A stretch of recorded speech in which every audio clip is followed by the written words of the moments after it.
जय हिंद एवरीवन।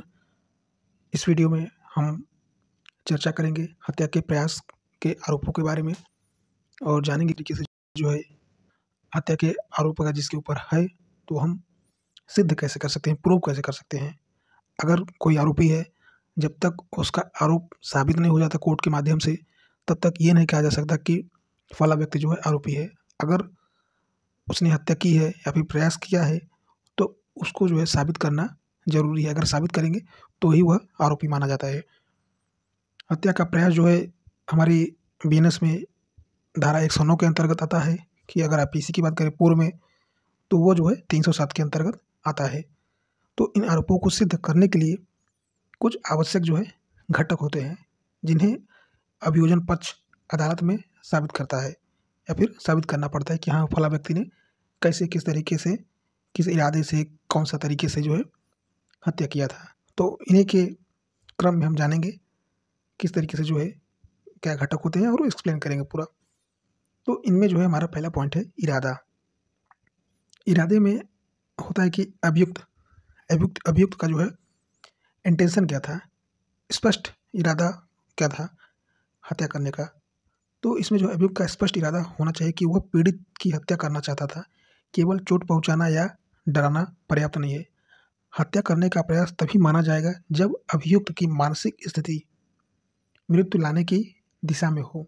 जैसे कि अगर दुकान पे गए और सामान लेने के दौरान कोई कहासुनी हो गई और थोड़ा बहुत विवाद हो गया, इसका मतलब ये नहीं कि वहाँ पे जो है हत्या हो गया या फिर हत्या का प्रयास किया गया। वहाँ पे हत्या के इरादे से धारदार हथियार चलाना या फिर गला दबाना या फिर ऐसा कोई कृत्य करना जिससे कि हत्या का प्रयास निहित हो, तो वहाँ पे जो है इंटेंशन होना चाहिए। अगर इंटेंशन होगा तो ही माना जाएगा। जिससे कि हमारा पॉइंट है ज्ञान। अभियुक्त को यह ज्ञान होना चाहिए कि उसका कार्य ऐसा है जिससे कि किसी की मृत्यु हो सकती है। उदाहरण के लिए किसी व्यक्ति पर घातक हथियार से वार करना यह दर्शाता है कि आरोपी उसकी संभावित घातकता का ज्ञान था।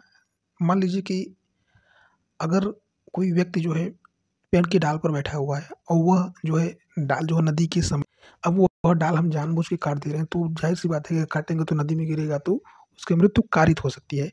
तो यहाँ पे जो है अभियुक्त को यह ज्ञान था कि डाल काटने से उसकी जान जाएगी, फिर भी उसने डाल काटा, तो वो जो है हत्या का प्रयास था। अब है एक्ट्स मतलब कार्य, प्रत्यक्ष कदम मतलब डायरेक्ट एक्ट है। अभियुक्त ने अभियुक्त जो है हत्या करने के इरादे से कोई प्रत्यक्ष कदम उठाया हो, केवल योजना बनाना या फिर धमकी देना पर्याप्त नहीं है। जैसे कि ऐसा कार्य होना चाहिए जो कि यदि बाधा न आती हो या फिर का कारण बनता है।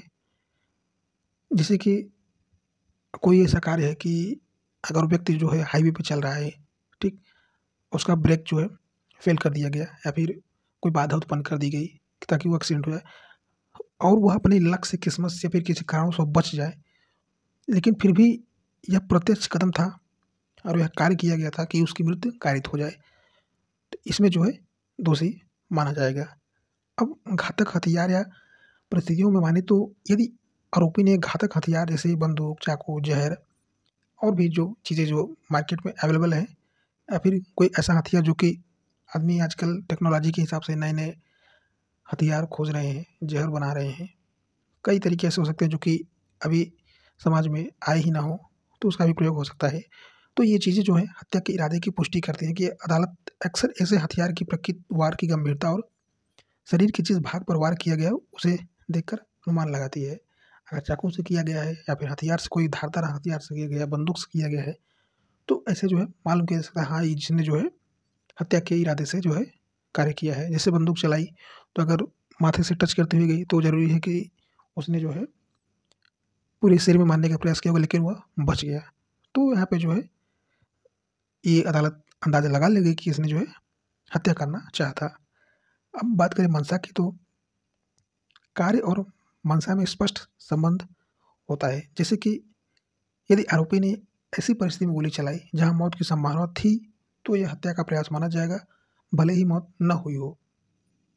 जैसे बंद कमरे में सांप को छोड़ देना या फिर जहाँ पर शेर है वहाँ पे जो है व्यक्ति को धकेल देना और उसका दरवाज़ा बंद कर देना, तो वहाँ पे भले ही शेर कोई नुकसान न पहुँचाए, सांप नुकसान न पहुँचाए या फिर कोई ऐसी दूसरी घटना जिससे कि व्यक्ति की मृत्यु कारित न हो, अपितु कारित करने के इरादे से जो है घटना को अंजाम दिया गया था।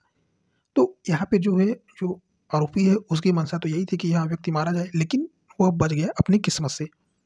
तो यहाँ पे इस तरीके से भी हत्या के प्रयास को माना जा सकता है। एग्जाम्पल के लिए, अगर कोई आरोपी ने किसी व्यक्ति के सिर पर बंदूक तान कर गोली चलाई लेकिन गोली चूक गई तो हत्या का प्रयास सिद्ध होगा। या फिर यदि उसने केवल धमकाने के लिए बंदूक दिखाई बिना गोली चलाए तो यह धारा 109 के तहत अपराध नहीं बनेगा।